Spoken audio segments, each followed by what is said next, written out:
இனி காவல்துறை விசாரணை என்று அழைத்தால் போகாதீர்கள். காவல்துறை தொந்தரவுக்கு சென்னை உயர்நீதிமன்றம் வழிகாட்டியிருக்கிறது. காவலர்கள் தன்னை காவல் நிலையத்துக்கு அழைத்து தொந்தரவு செய்கிறார்கள்.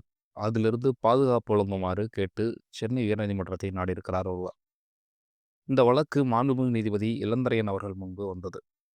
அரசு தரப்பில் மனுதாரர் மீது புகார் கொடுத்து ஒரு சிஎஸ்ஆர் கொடுக்கப்பட்டிருக்கிறது. அதற்காக சட்ட ரீதியாக விசாரணைக்கு அவரை அழைத்தோம் என்று குறிப்பிட்டார்கள். அப்போது நீதிபதி அவர்கள் விசாரணைக்கான வழிகாட்டலை வழங்கியிருக்கிறார். அவற்றில் மொத்தம் 4 வழிகாட்டுதல் மிக முதன்மையானது. முதலாவது, பிஎன்எஸ்எஸ் பிரிவு 179 கீழ் கண்டிப்பாக எழுத்துப்பூர்வ சம்மன் கொடுத்தே ஒருவரை காவல் நிலையத்துக்கு விசாரணைக்கு அழைக்க வேண்டும். இரண்டாவது, விசாரணை நடக்கும் ஒவ்வொரு நிமிடத்தையும் காவல் நிலைய டைரியில் குறிப்பிட வேண்டும். மூன்றாவது, விசாரணையின் போது எந்தவிதமான அழுத்தத்தையும் தொந்தரவையும் அவருக்கு கொடுக்கக்கூடாது.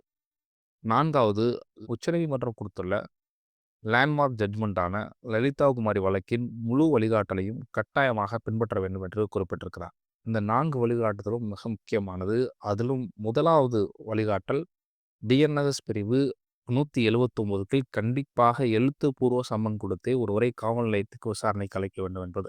இனி ஒரு காவலர் உங்களிடம் ஃபோன் செய்து உங்கள் மீது ஒரு புகார் வந்திருக்கிறது, அதனால் நீங்கள் காவல் நிலையத்துக்கு வரணும் அப்படின்னு கேட்டால் அவருக்கு அப்படி அழைப்பதற்கு அதிகாரம் கிடையாது. உங்களுக்கு சம்மன் கொடுத்து தான் அவர் அழைக்க முடியும். சட்டம் குறித்தான அப்டேட்க்கு நம்ம பக்கத்த சப்ஸ்கிரைப் பண்ணிக்கங்க. நம்முடைய வாட்ஸ்அப் நம்பருக்கு ஒரு மெசேஜ் பண்ணி அதில நீங்க இணைஞ்சிருங்க. நன்றி.